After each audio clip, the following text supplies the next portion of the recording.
Okay. All right. Countdown has started. Folks, welcome to tonight's edition of Late Night Craft Talk. I'm so excited about this episode. This has been an episode a lot of people have been waiting for and excited about. This is so exciting. I'm like, yay, we're going to share some stuff. Absolutely, folks. If you don't know already, tonight is part 2 of Bee-Man Dan beehive removal. We're going to see some killer, very cool video of Svea helping Dan remove a beehive. Yeah, somewhat helping. Somewhat, you know what?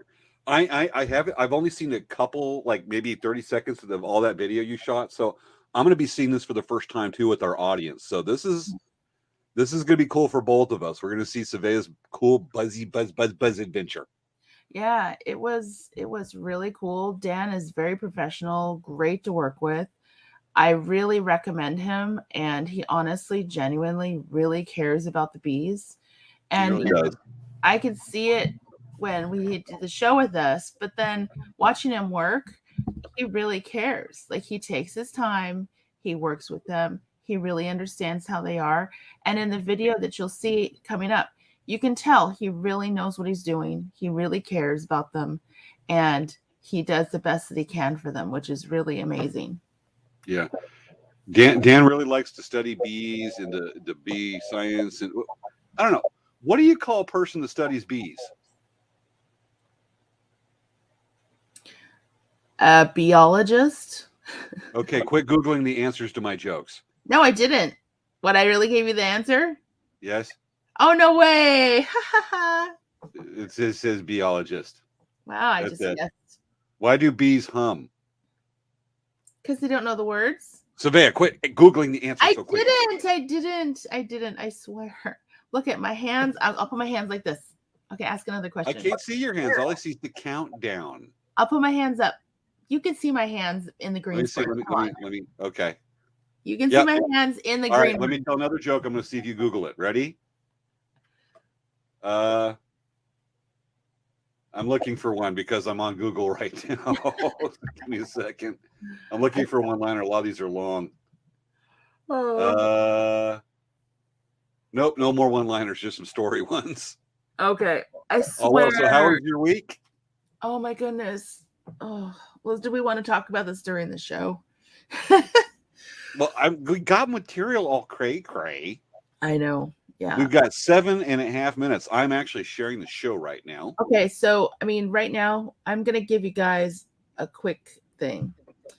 Okay, so literally, we sold Mom's house, and we have been going through moving her house, moving everything that's inside her house out of her house, and it's quite a process. And we've been going there for almost 2 weeks, dealing with moving, and we're trying to get everything done by this Sunday. So it's been, like I said, quite a process. And honestly, like, we love you guys so much that we woke up at 6 a.m. Well, 5:30 for me. And we're recording this show in advance so that we can get this done, so I can actually come home tonight and just rest and go to sleep. So that's not an April Fool's joke, guys. I wish it was, because I hate being up this early. I'm not a morning person, but I'm here and I'm doing this for you guys. James is here doing it for you guys. Well, now that you have it out there, it's 6 o'clock in the morning, and I get home from Palm Springs I get to bed about 12:30 at night, so I had to wash the sleep off my face. So while y'all up late, we're up early right now. But still excited to have this chance to do the fun show. I know it's you guys. I'm so excited for it. I'm excited for you guys to see the show. It's gonna be really great.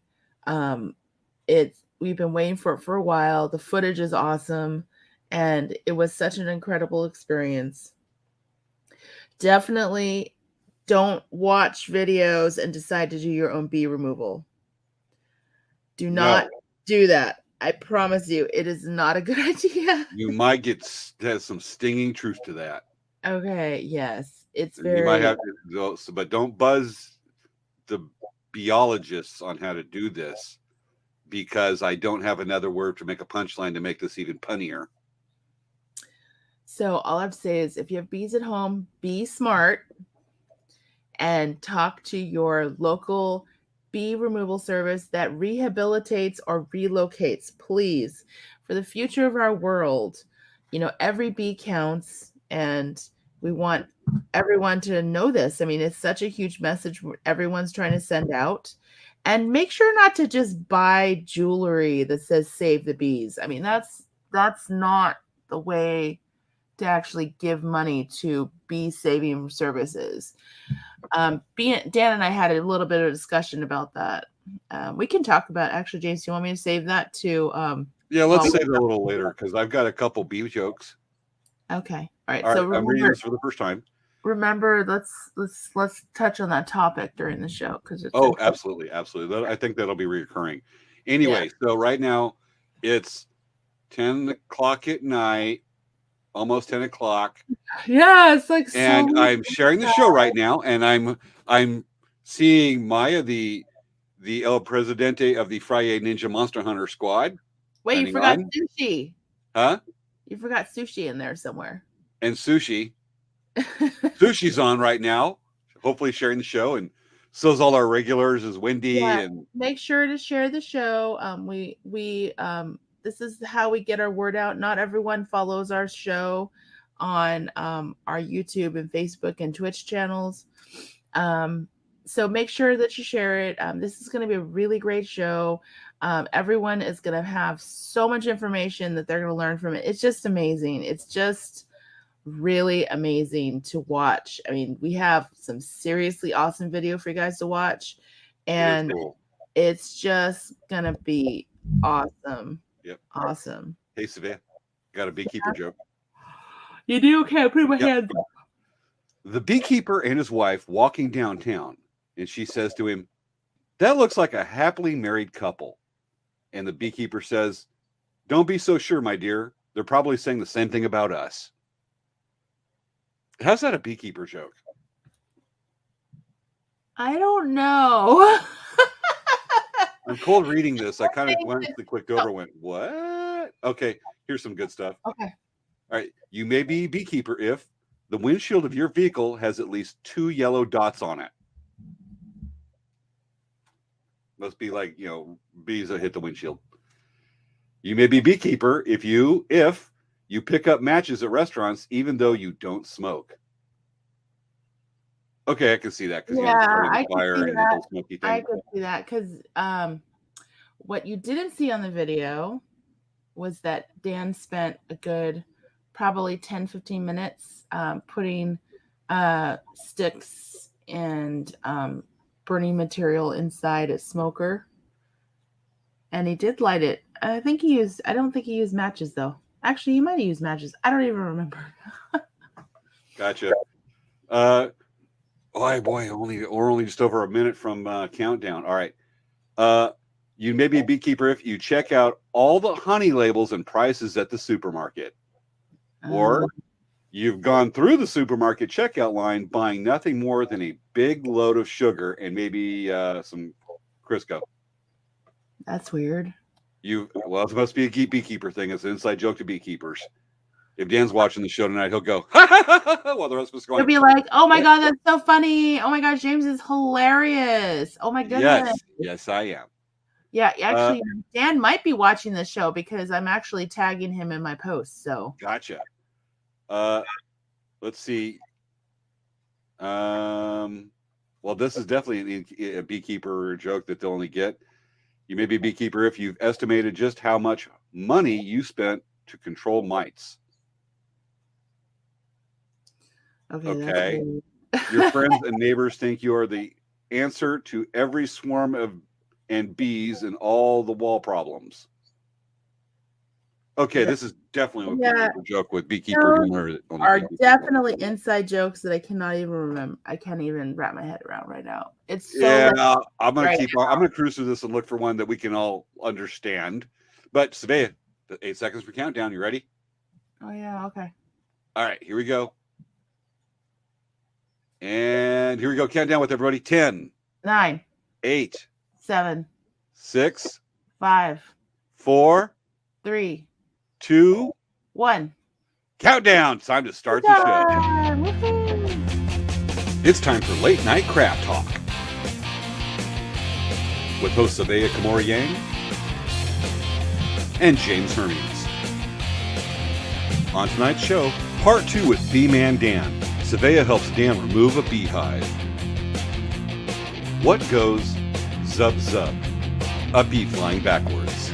It's time to start the show.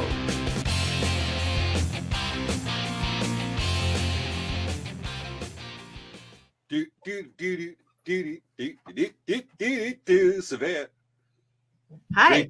Drink that big cup of coffee, because it's late at night and we're having fun. Oh, evening dance routine to get that done. So here we are, another fun show with buzz, lots of buzz around this show. Yes, Buzz. yes. So for those of you who've never watched our show before, make sure to like and subscribe to our channels. We're on Facebook, we're on YouTube, we're on Twitch. We're trying to be on every single platform that anyone remotely could want to be watching our show on. So we make it as easy as possible for you guys. So there's no excuse. You guys can subscribe. Click the like button below. we are missing a major media platform. And I'm actually been trying to look during the show. We were doing the countdown to see if we're streaming, and I'm not seeing anything on MySpace. Oh, I know, right? Yeah. Without MySpace, all of these things would not exist. Actually, so much truth to that. And I think they're all from And Baltimore. you know what? Where is Tom? Tom? Yeah, Tom. Remember, he was one of your friends. I have no friends. On MySpace. Oh, that's the thing. I forgot about that thing so long ago. Yeah, so guys, back in the day, when you would sign up for MySpace, when you first started, you immediately had one friend. And that one friend was Tom, the creator of MySpace. I'm actually looking to see if MySpace is here. I think it is. It's always been a very music-driven platform. Yeah. Well, I'm looking at it. It's still there. I haven't looked at it since probably the 2000s. Mid-2000s. I went on recently and made sure I downloaded all my photos. Gotcha. Yeah, it's more signing up, and I'm getting a picture of Thom Yorke and Dolly Parton's picture side by side. Hey, you know what? Is there? I have to not check that out later. Is there an updated picture of Tom? I just wonder, because I remember the profile picture for Tom for MySpace was this random picture where he was literally sitting on an office chair, and it was like a really bad photo, like you couldn't really see his face, but it was like a tiny little photo of him sitting at his desk, and he's like, you know what I'm saying? You remember? Yeah, I know. But I'm actually Googling right now, MySpace and Tom. I'm going to do an image search and see what we have. MySpace and Tom.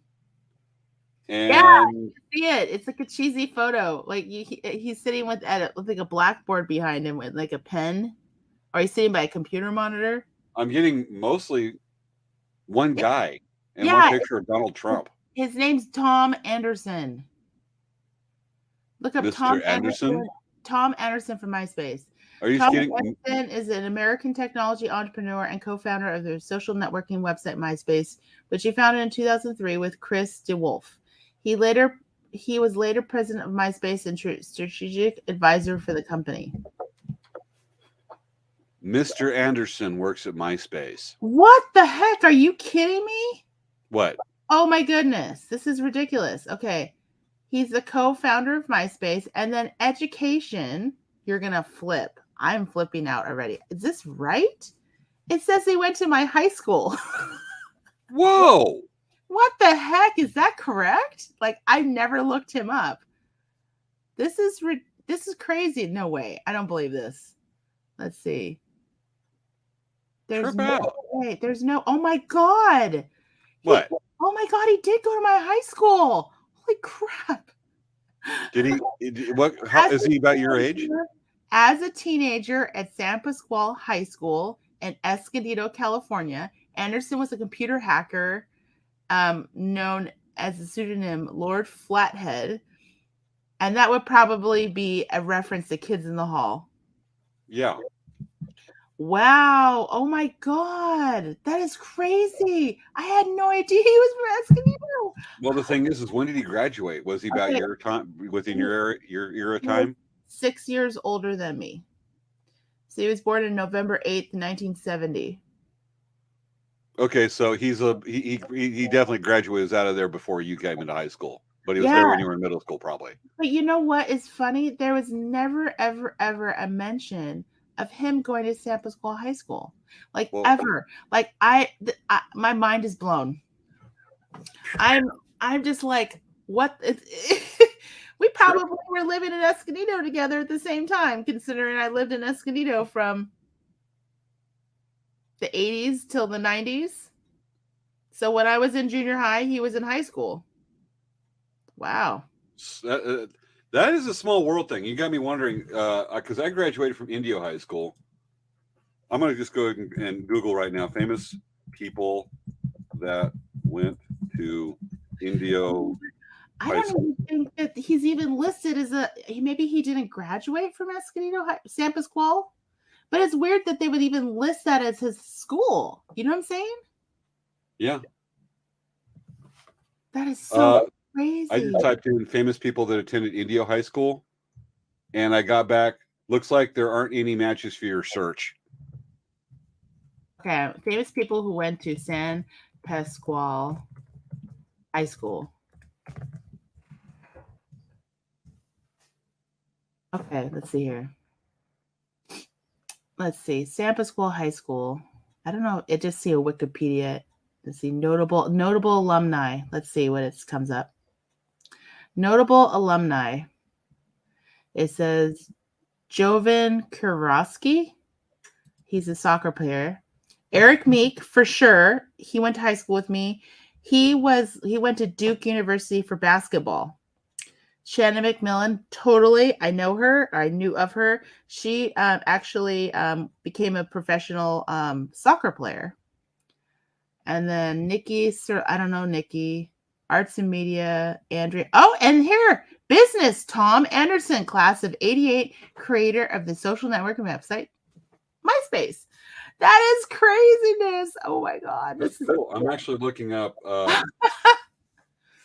So I guess Tom really was my friend in a way because we had a commonality. I guess so. I'm looking up famous alumni. Here we go. Famous alumni. Vanessa Marcel. Huh. She was in the movie Nanny Express, Las Vegas, 3 Weddings and a Funeral. Really? Be lucky. She's got a really long IMDb database. And well, I can tell somebody from the high school did it because it's not laid out well. But Vanessa Marcel, I know Ed White went to as an NFL player, went to Indio High School. Even if he wasn't, I don't know much about him, but that's it. So that's the buzz. Buzz. I know that is the buzz. Oh my gosh. Okay, we need to move on. Let's go. We You got heard on this it little here tangent. first, you guys, you heard it here first.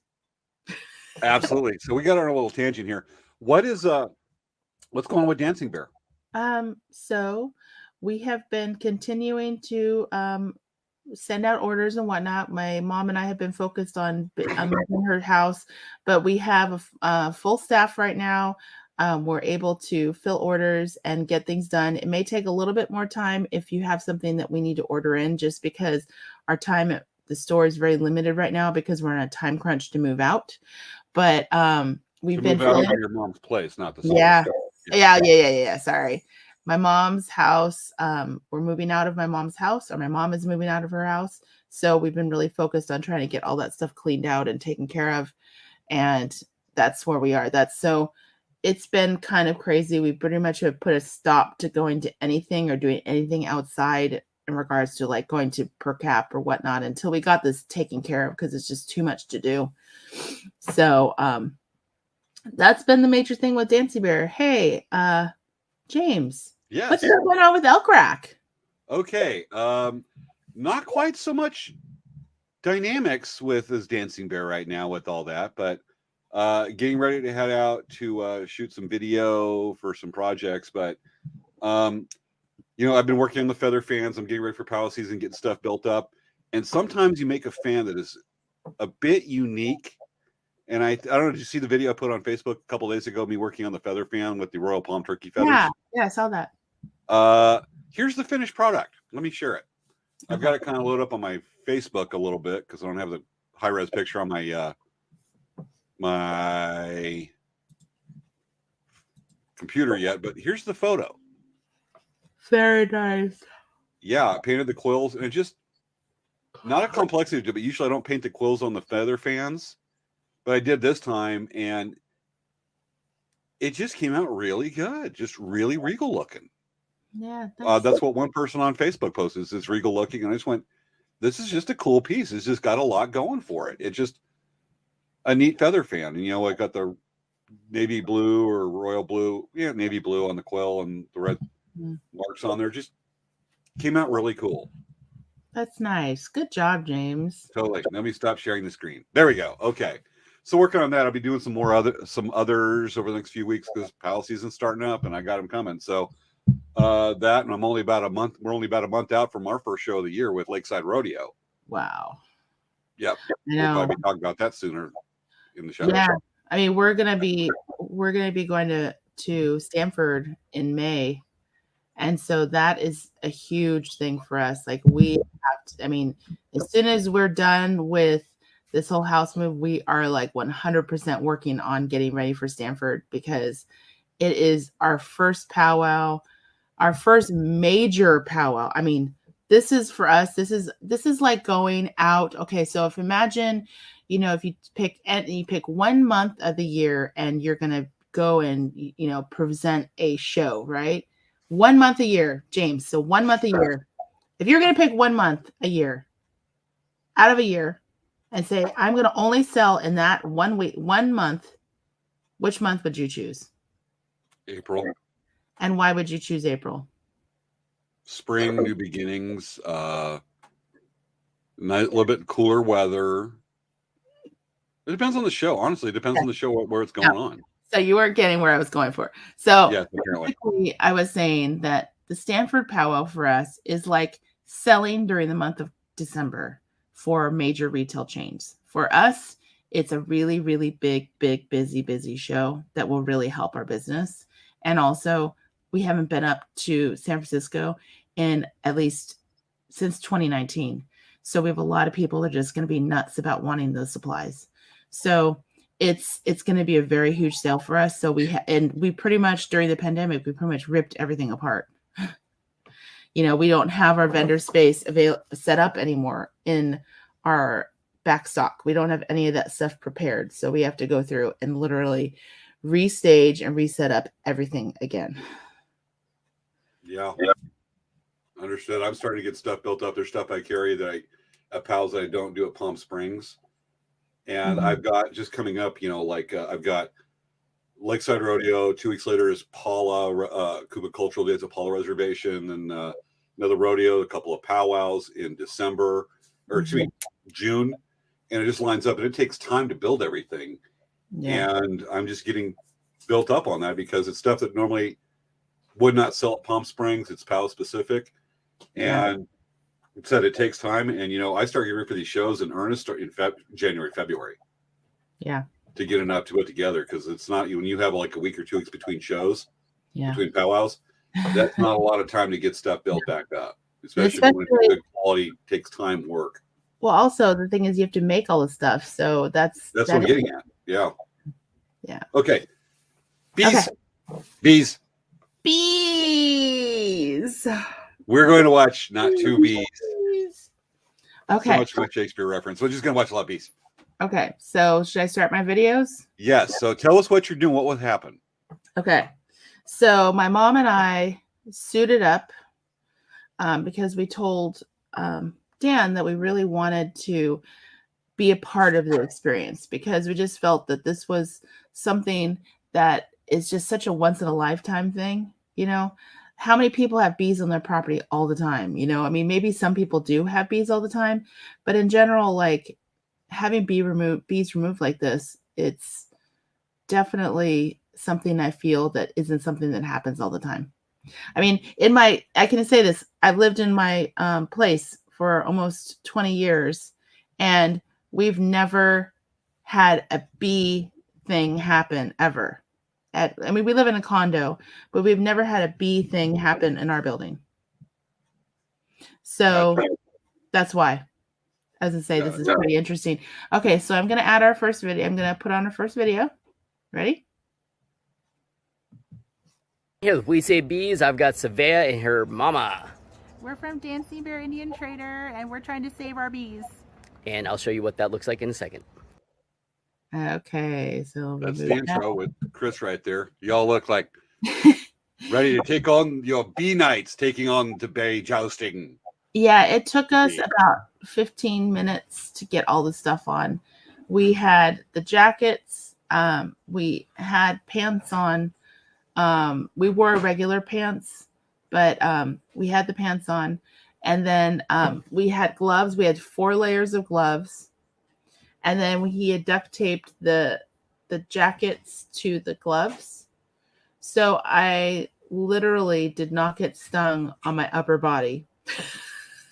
That's a lot of time. I mean, thank goodness you did this in March, not like May, June, or especially August. It would be so hot in all that get up. Let me tell you, I was sweating.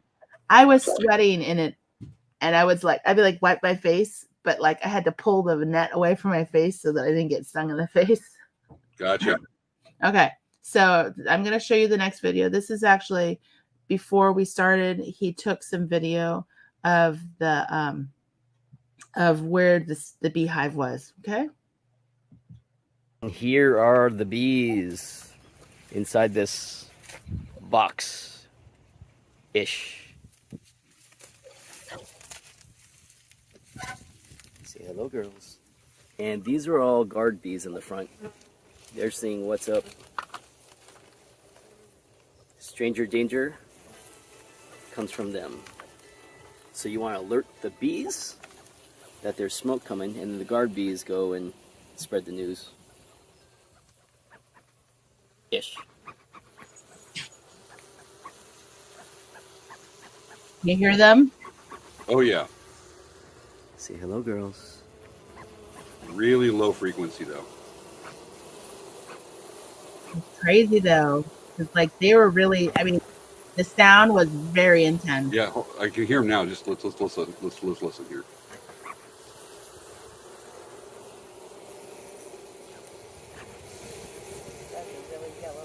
Yeah. You can really hear it there. Folks, it's really low frequency, but At the they very are top pleasant. is propolis. Right there. That's a shield that they create using tree sap. It's natural, antibacterial, microbial, keeps the hive healthy, and also creates a shield like for either wind or weather, water, Wow, and humans. Crazy. Can you hear that sound? Oh wow. That's crazy. It's a big hive, so I'm getting a little bit more smoke saturation before we start messing with it, simply because we don't want them going ape poop on us. They've been here a long time, so we kind of have to give them their space. And there's a whole network of honeycomb in here, so if I just start barreling into this thing, I'm definitely going to upset them. I'm not that good looking.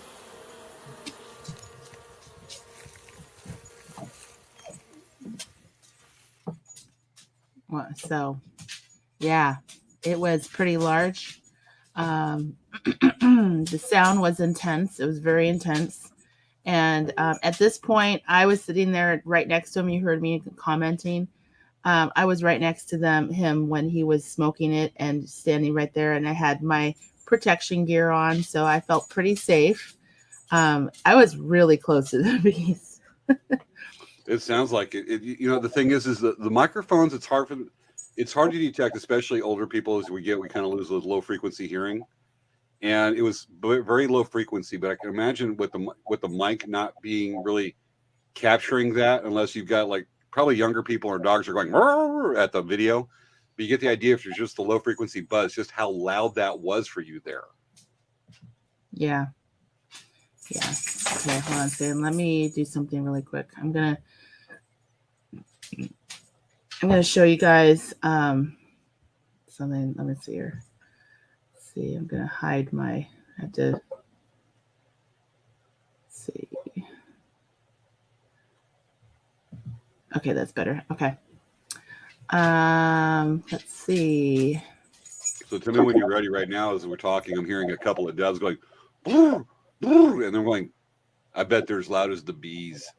So the doves are doing their morning, brr, brr, even though it's 10:30 at nightish, but active. Yes. I got a window open. There's one sitting out there going, brr, brr, brr. I'm like, you loud little dude. Okay, so I'm going to share this. This is a close-up of what that opening of the hive looked like. This is really cool because I mean, look at the. I mean that it was so amazing how bright yellow the comb was, and I had no idea. I mean, I never saw this until he smoked it. So it was just such an amazing thing to see because you just could not see when we first started. That whole thing was covered in bees, and I had no idea how close the comb was to the outside. So that's a really good high resolution picture too. Yeah. So yeah, so it just was kind of a neat thing to see. Okay, so let's go to the next video. Be a second. See video file. While you're doing that, you know your beekeeper if you don't mow the lawn because the bees are working the weeds. Oh, really? We kind of understand that one. I can dig that one. Okay, so here's the next video.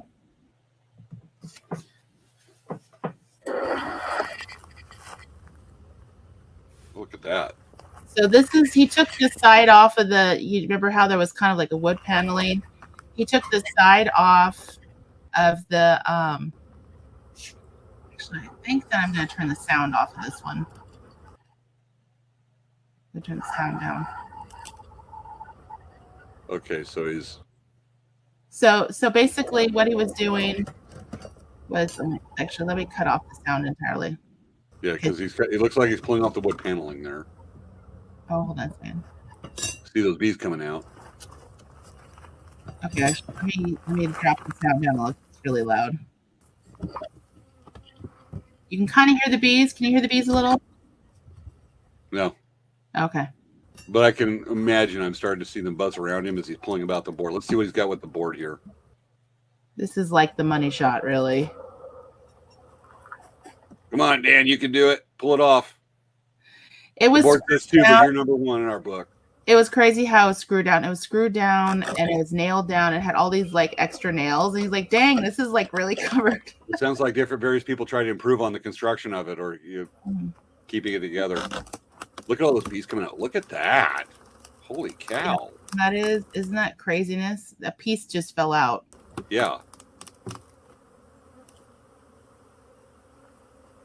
That is a buzzy buzz a bunch of bees there. I know. And that yellow piece down, that is actually a fresh piece of comb that fell when he opened it up. But you see how the bees are all out? They're like, okay, this is time.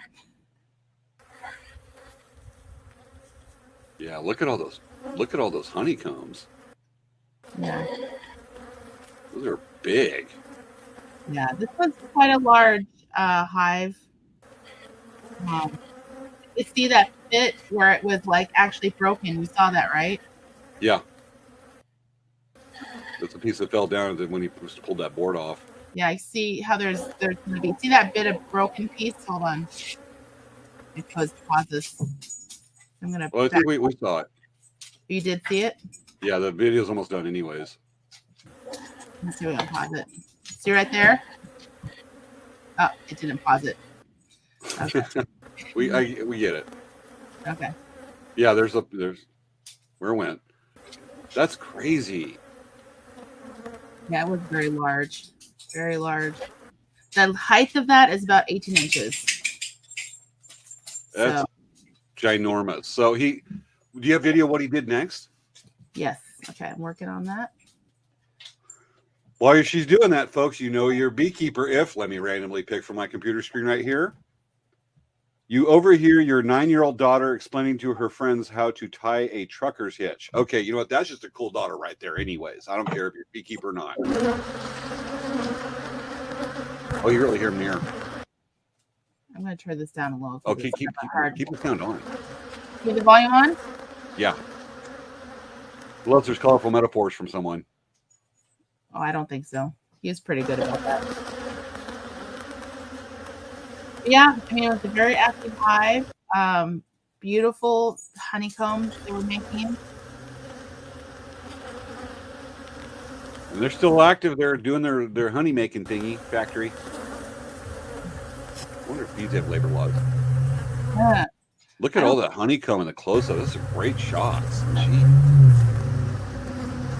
And then just so you guys know, at this point, I had already left the area because I got stung 3 times on my stomach, 1 time on my leg, and 1 time on my hip. And this was wearing full protective gear, and this was me not, flailing about. So we all had to clear it because they were definitely going after people. So it was, like I said, this is a situation whenever you do this kind of bee removal is you definitely want to have a professional with you. He's like, yeah, I think you guys need to step back a bit because they were definitely going after me. They were going after me. They stung my husband on the head. Was your husband also in protective gear? No, but he wasn't even nearby. So it just was crazy because I'm just going to load up the next video. Yeah, let's take a look at this. Actually, it looks like, this looks like, oh, you know what? This was a time lapse where he fast forwarded it. Okay, let me remove this. Okay. Let's see here. Let's see. Okay, so yeah, that's where the board, he's pulling off that board that says 2 written on it. Yeah. Let me get rid of this. Let's see. I'm going to take it off. Okay. But yeah, basically, I didn't realize that was like the fast version of that video that we watched. But anyway, at this point of the process, we really just kind of hung back and went inside the house and we're watching through windows because it just was such like I said, I got stung so many times. My mom didn't get stung at all, but it was crazy. So you can see here, this is a smoker can that he used to kind of relax them. The smoke actually relaxes them, it disarms them, or? Well, it kind of calms them down in a way where they're like, okay, well, instead of a stranger standing in front of us trying to take our comb out, what it does is it kind of makes them focus on the smoke. So what they do is they actually go away from the smoke. You see what I'm saying? Yeah. So as he is, taking out comb, he actually had a whole bunch of comb that he took out. And I told him, like, are you going to put all of the comb into a box? And he said, no. He said, what his process is he can't save the entire bit of comb. So what happens is, he saves like the largest part that he can, and then which with the number of bees that are there, right? So he has to save a portion of the in the comb. It's not just honey. There's actually babies that are there because the queen bee lays the babies inside the comb. And so what happens is that he takes a section of the comb and then he puts it into a box and prepares it for being transferred. And so then I'll show that in the next video. And so what happens is the bees start to gravitate towards that comb because they realize, hey, we need to protect it. Actually, you can see this wood piece here. That's the comb that he's saving. So he puts that inside a box. I think he took like a few frames and put a few frames of the actual comb with the babies. Like you see how some of the comb has like that yellow in there. It's not necessarily it. Those are actually the bee babies. Baby bees. Yeah, baby bees. So cute. And so then what they do is they actually go, all of the worker bees go to that one bit of comb because they're trying to make sure that all of those babies are being tended to. And then he puts it in a box and then they start to migrate towards that area. And usually the queen has to be in there, right? Yeah. So, he said he generally doesn't look for the queen, but he probably caught the queen because at a certain point, they all started going into the box. Interesting, because I figured that they would follow the queen, not the babies. But I mean, it obviously they're going to go after the babies because they're there. They identify that's what we're going to do. But I think what the ultimate anchor to keep them there, you think would be the queen. Yeah, it is. It is. But that's a part of their duties. It's a part of their duties to take care of the queen, but it's also part of their duties to take care of the babies, to make sure the babies are warm and make sure, because they have to keep. So that's why he was saying, he's like, I can't save all of the hive babies because there's so many bees that have to be on top of the babies to keep them warm. And he said it's just impossible. If like he was going to take all of the comb and put all of the comb there, he said the likelihood that the colony would survive would be very little.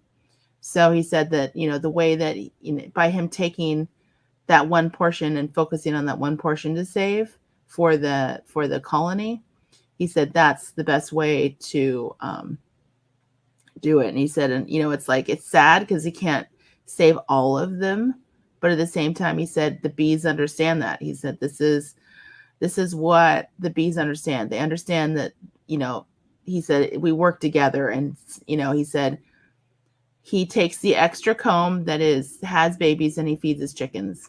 So he said it's kind of like a circle of life. Yeah. It's like he knows they can only save so many for the colony. So that's the only way to do it. And it's kind of sad, but at the same time, it's, if he doesn't do it that way, the entire colony will die. To quote Spock, the needs of the many. Okay, that is not really applicable. I tried on that one. It seemed like it was applicable when I first thought it and then said it, but I should have given it 2 more seconds of thought. Yeah, it's okay. Anyway. Okay, that's cool. What else? Do we have more clips here? Yeah. So this one, he's just going through and he's removing. Actually, the biggest piece he was trying, I think that's the biggest piece. It was 4 feet long and it was 18 inches tall. Oh, look at, you can see the bees just start, when he took that piece out, you can see him getting like really wanting to get active there, getting well, they definitely were following him and flying all over the place. I mean, it was quite a process. It took him several hours just because the hive was so large. It took him several hours to remove it, and the thing is that you see you can see, like, they actually didn't go into the house, which was really great, because if they went into the house, he would have had to start ripping out house, and that would have been really bad. Oh yeah, that was expensive repair bill. Yeah. So, I mean, right now, this is just the box above the air conditioning duct. So it wasn't as big of a deal. But if it went into the house, it would have been crazy. And he had told us that one of his experiences of going through, we were like, what's the biggest job you ever had? And he said, well, this guy tried to spray the bees every time. And so the bees just retracted and he thought he got rid of the bees. Well, he didn't retract the bees. They just went deeper into the house. Yeah, I retracted. That's a big job. Yeah, and the thing is, they're gonna survive. They want to survive, right? So, if they get sprayed, if they're outside and they get sprayed and they go into the house, that's just the worst. That's even worse, Bigger repair bill. Yep. Understood. Yep. But yeah, so this is kind of him going through. I mean, it was a huge process. Let me click out of this because I have more to share with you. I have a lot to share. Whoops. I don't know if we'll have enough time. We're already quite a ways into the show right now, and we might have to revisit some of this stuff in future shows, just bit by bit on this, because like I said, we're already 35 minutes into the show. Yeah. Okay. Well, I have some. I have more, but that was kind of a long segment. Yeah. this one here, let's see. This one is another shot I want to show you of the actual putting the comb inside the frame. Okay, so these bees are definitely on the spicy side. Oh, and here's some of the honeycomb that's framed up. These are the babies that we're going to be kidnapping. These are going to go inside the box, and then this is what's going to lure the Is it bees patchy? to go from this spot to hopefully our transport box. And the objective here right now, Is it It's patchy? kind of skipping a little bit. I We don't can see really what's look for going the on. clean. We're getting it. So basically, he was saying that, you know, this is the comb that he put into the frame, and there's baby bees in there, which I just talked about, and he puts it inside the box so that they can start migrating to the box. Let's see if it's better, because I just paused it so it could actually maybe buffer a little. Mm-hmm. Whoop. Apparently, I didn't put my phone on silent, and I'm starting to get messages from people because it's Oh, not my goodness. because it's 10 o'clock at night. Oh 10:30. yeah, you should definitely put your phone on silent, dude. That's what I'm doing right now, or otherwise it might buzz us more. I'm gonna stop. Let's see here. Okay, let's see this. Let's see if this sounds better. All right, so these bees are definitely on the spicy side. Oh no, it's buffering. And here's some of the honeycomb that's framed up. These are the babies that we're going to be kidnapping. These are going to go inside the box, and then this is what's going to lure the bees to go from this spot to hopefully our transport box. And Yeah. Yeah, we get the idea what's objective going on. here right now, I don't really look for the queen typically, but I'm just gonna remove it because it's going slow. Yeah, well, we get the idea. He's putting it the combs inside that container. He's going to put them in slides in the bee box, and they'll go, "Oh, let's over here. Let's go over there and follow it." So, Yeah. bit of a Pied Piper type deal, a little bit, but neat. Okay, here's the longest piece. This is about 4 feet wide.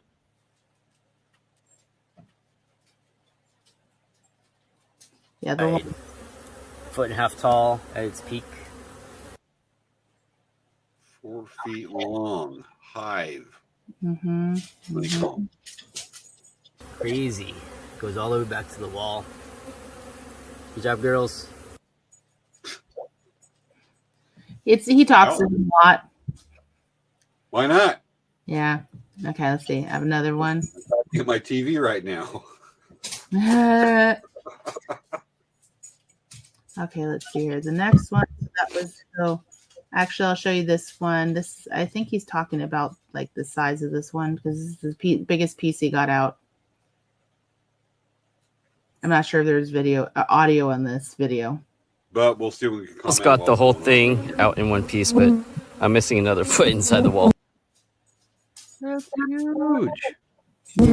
But that's right. Still impressive colony.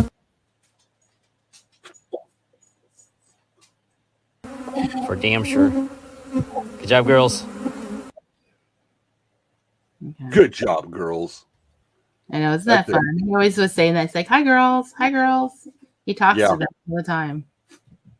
Okay. So I guess majority of the bees are female. Yes. Actually, all of the males are only around the hive for a very short time. So Really, what, really, driven really. off? Pretty much. They're there for mating and then they're gone. Oh, really? Yep. We talk about how civilized bees are. They're right there. They do their thing and they take off, and the kids are all left with one parent. Yep. Basically. So this is where he is scooping the bees. So he's scooping the bees and putting them by the box. And you can see That is lots something.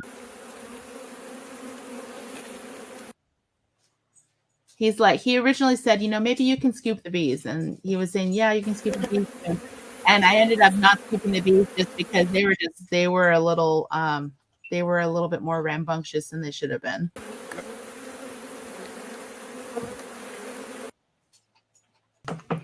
So far, sorry, folks, about that little hiccup right there. I signed back on with my phone. We had to do a little pause right there because the internet on my phone gave out because apparently A trash truck driving by makes the internet go out. Yeah, I know. I thought it was the ice cream truck. No, this time it was the trash truck. Usually my nemesis is the ice cream man. When I know the folks, ice little cream man. backgrounds, whenever I try to record a video outside or I'm trying to do a podcast, inevitably, it doesn't matter if it's what time it is. It could be 4:30 in the morning. The ice cream man goes by. Playing that music, and I'm going. You know, it's hilarious though, man. because the ice cream man going by at 6 in the morning or 7 or 10 at night makes total sense. All I'm overemphasizing is that it doesn't matter what time I'm going to start recording. I'm about to go. All right, record. Ice cream man music goes, and I'm going ice cream man. Okay, so I know that I put the video up before, but because we're having an issue, I'm just putting it back up because I wanted to show you guys. It's pretty cool. Like, so anyway, I just wanted to show you this one. Move that. Okay, now I'm going to add another one. I have a whole bunch of videos. I'm just showing you guys kind of the highlights of it, you know. Okay, so I'm going to show you this one because this one's actually pretty cool. So this one is with the box. The Hive homes are aired inside the box. Bye-bye. So the bees have calmed down a lot. You could actually see them. They just kind of hanging outside the box. Look they were at that. Yeah, this is them being defiant, he said. Let's see. They were just like, didn't want to go in the box. So he's like, yeah, so they don't want to go in the box yet. And see, here's another one.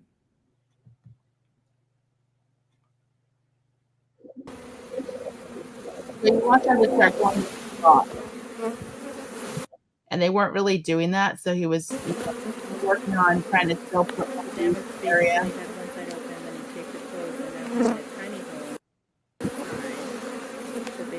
That's crazy. And so that's them migrating to the box. That is amazing. Somewhat. Like they were kind of not really wanting to go there. But there's a hole in the middle of the, I don't know if you can see the hole, but there's actually a hole to the right. There's a little bit more dark spot. That's the hole they cut in the box for them to go into. They kind of are going into it, but not entirely.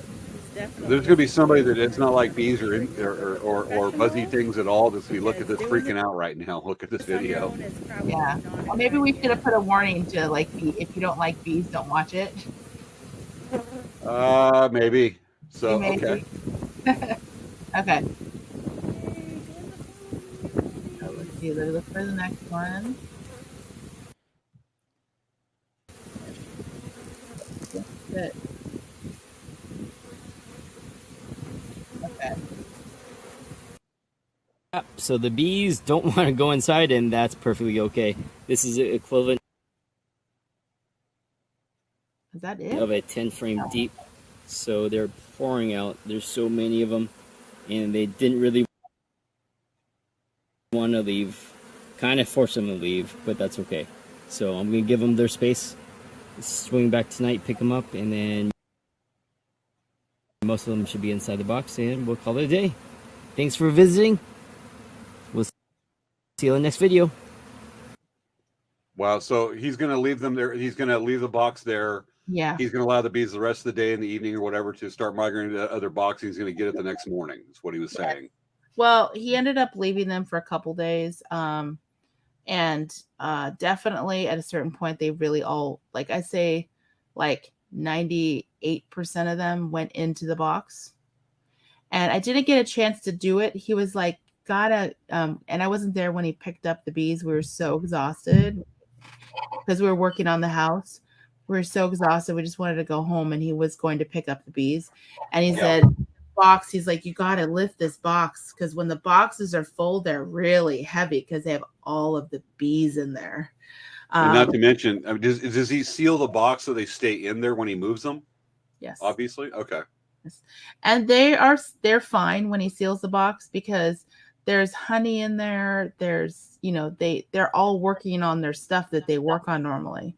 So, you know, they're fine. Honey is their food source, and honey's their food source, and you know, they have their business to take care of. So they are fine, especially for you know, just transport and whatnot. I mean, for extended periods of time, they would not be okay in the box, because they have to go outside and they have to collect nectar. They have to, you know, they have to go and do all of that. So they were moved to Lake Elsinore to a bee rescue. And I'm going to touch really quick on what I was talking about at the beginning, where Dan had mentioned to me that there's a lot of like jewelry you can buy and whatnot. That's all, it says proceeds go to bee rescues. So he said that's not really the right way to try to, it's not really a very financial way of supporting bee rescues or bee removers that, you know, take care of bees. He said it's like, you know, imagine the people that are buying this, you know, or making this jewelry or whatever, where they say, oh, we donate proceeds to whatever. And this goes for everything, right? There is a lot of cost that goes along with making those things. So say you're buying the earrings for $20, right? And say they maybe figure, okay, our costs to produce, sell, ship, you know, with labor and all that, maybe their cost is really $18. You bought it for $20. The proceeds are $2. That's how much goes to the Hive. I mean, to the charity. So, you know, when you say proceeds, you have to take a look at what that is. If they give you a dollar amount, then you would have a little bit more of a clear picture of how much is donated per. But when they say proceeds, it's definitely a percentage less the cost of the cost to make the item, the cost of what the company wants to make from the item. So its proceeds is literally like not even necessarily the profit. It's like the extra profit. Gotcha. So it costs money to do stuff, obviously, and something goes there, but it's not as philanthropic or generous as people are led to believe on this. Yeah, there's too many charities work on that. We're not going to mention specifics, obviously, but there's too many charities that work on that one. So what does he recommend if people want to donate to? So definitely a more beneficial way to donate to charities that are bee related, or any charities, is you directly donate to the charity, you know, or you directly contact them and ask them, how can you help them to continue their work. Obviously, any charity, there are expenses that run with charities. Like, so for example, if you have someone that's doing the accounting for the charity, they can't necessarily do it for free. If that's their entire job, they can't necessarily do that for free, because in this world we live in, people need to pay their rent. They need to buy food to eat. They need to pay their expenses, so they can do that job. So yes, it does make sense that charities have paid positions that doesn't actually go to the expense of taking care of the bees. But the charities actually have a large portion of their budget goes to taking care of the bees, versus buying jewelry or buying a t-shirt that says "Save the Bees." Do you see what I'm saying? Yeah. There's a real big difference between the two. Gotcha. I got to show that shirt right at the end of the show, the one we talked about earlier. Oh, yeah, so yeah.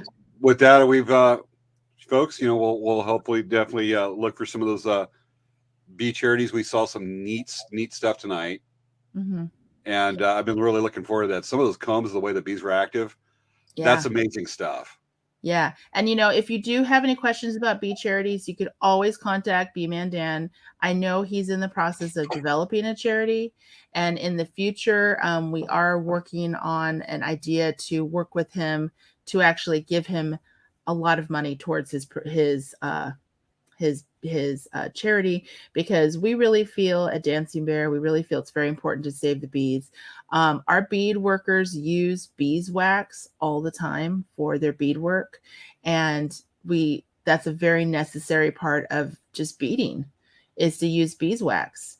And so if we don't have bees anymore, what are we going to use? It's so this is a really important, down the line, it is very important for us to also be a part of. So in the future, we will be more clear in what we're going to be doing for helping his charity for the future with our business. So keep in touch with that. Now you're putting social pressure on me to say Elk Rack is going to support this or that or that or this. So now all of a sudden you're doing that, and now it's like, I'm like, well, Elk Rack supports bees too? Yes, Elk Rack supports bees. I'm just saying that if you love Elk Rack and you want to help support, you can always contact a bee rescue. And Elk Rack is supporting bees by doing and participating in this show. So by extension, we all support the bees. Yes, well, put me on the spot there, Svea. Thanks. Oh, I'm sorry. Well, I've got some honey facts for folks, because we could do a lot of stuff about honey, but I think a good way to close the show a little bit here is go over some honey facts. I just Google them up here. Did you know that honey is 80% sugar and 20% water? Wow. 80-20 rule. Yep. To make 1 pound of honey, the bee in the colony must visit 2 million flowers, fly over 55,000 miles, and will be the lifetime work of approximately 768 bees. Okay. To make 1 pound of honey. Just so you know, in one colony, like the size of a foot, remember what he was saying? In the size of a football, those hives where it's like a ball. There are 30,000 bees in that one So hive. there was probably hundreds of thousands of bees you were dealing with that colony. Yeah, our hive was quite large. So, gotcha. Those numbers are kind of crazy, but at the same time, there's a lot of bees in each hive. Okay. Here's when you talk about numbers, a single honeybee will visit 50 to 100 flowers in a single trip out of the hive.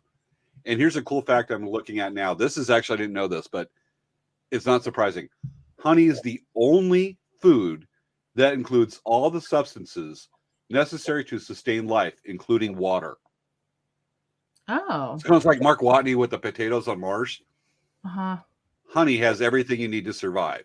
And it's like there's jars of honey that have been found in Egyptian pharaoh tombs that are like 4,000 years old that have not spoiled. Wow. Sealed, and it's good, still good 4,000 years later. It probably is a little thick. Probably. I've had it in little jars that'll have it maybe sitting too long, it kind of crystallizes, but you heat it up and it goes. But some amazing stuff. Plus, the health benefits of honey, not to mention how much it sweetens your toast or your whatever you use it on, or tea. Yeah.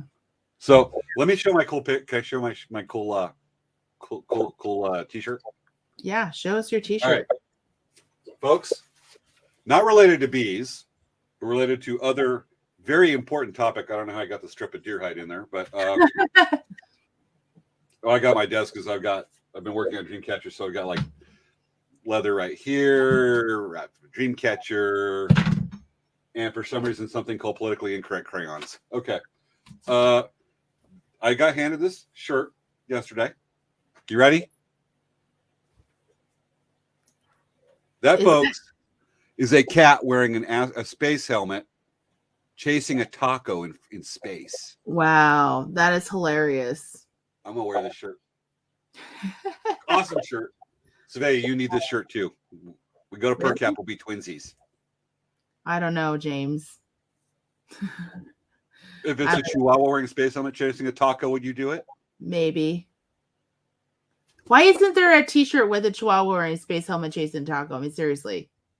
Really? Go talk to our buddy down in Chula Vista to get a t-shirt made. Yes, I think I All will. right, folks. That has been this week's episode of Late Night Craft Talk. You know what? Else you need to go over? James, we pretty much were almost an entire show, because like when we cut off, we were at 41. Now it's like 51, 55. Yeah, we're pretty much at a whole show. So we're there. We thought we were going to be a little bit short tonight. We're not. Should we say what next week's show's about? Sure. Okay, next week's show, folks, we're talking about auctions. Yes. Auction. And we will actually be auctioning off go bid, and you go bid, and then we're gonna go to 5. They're gonna go to bid, and then 3. Gotta go bid, go to 2. I mean 1. I mean 20. Sold. What would I buy? I don't know, but you bought something. Well, that's a. I think it I'm went not very down. good at this, am I? But It went $5 to $3 to $1 to $20. God, I wish that was gas prices. Okay, folks. So we're going to be talking about auctions. I used to own some. We can talk about auctioneering, and I think we're actually going to auction something off during the show during the night, right? Yeah, we'll see. We're gonna. Matter of fact, you know what? Seriously, folks, this is an idea I'm actually presenting to Svea right now. What if we auction something and it goes to a bee charity? Ooh, I like that. That's great. Got it. We're going to do that. Okay. So we'll have it. So, folks, we're going to be auctioning off an item, and the money will go to a bee charity. Tell your friends. We're not going to tell you what we're auctioning off yet. It's not going to be my cool shirt. Okay, so guys, next week you definitely are going to want to be on or have your proxies, right? Is it considered a proxy?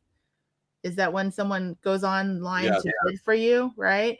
So we're going to have an auction next week, and the proceeds. And when I say proceeds, it means 100%, not proceeds. 100% of the less shipping, right? Less shipping. 100% less shipping. We're going to be donating to a local bee charity. So for sure to tell your friends, it's going to be a great way to donate directly to a charity that is bee related. Okay. One that we would totally recommend that doesn't play games with your expectations and your hopes. Yes. And you make sure that, it really saves the bees. Absolutely. Versus just buying more. Totally. All right. So we ready? That's what's going on next week's show, folks. Remember, save the bees and follow Taco Cat. Hey, James. Okay. Save the bees and follow Taco Cat. And what happens if you spell Taco Cat backwards? It spells the same thing. See, no matter which way I turn the shirt, the cat's chasing the taco. Yes, you're right. All right, folks. This has been another episode of Late Night Craft Talk. I'm trying to get my mouse cursor over here so I can get the right thing over here. All right. This has been another episode of Late Night Craft Talk. I'm trying to pick the right file. See you next week. Y'all awesome. See you next week. Bye. Cue tap dance.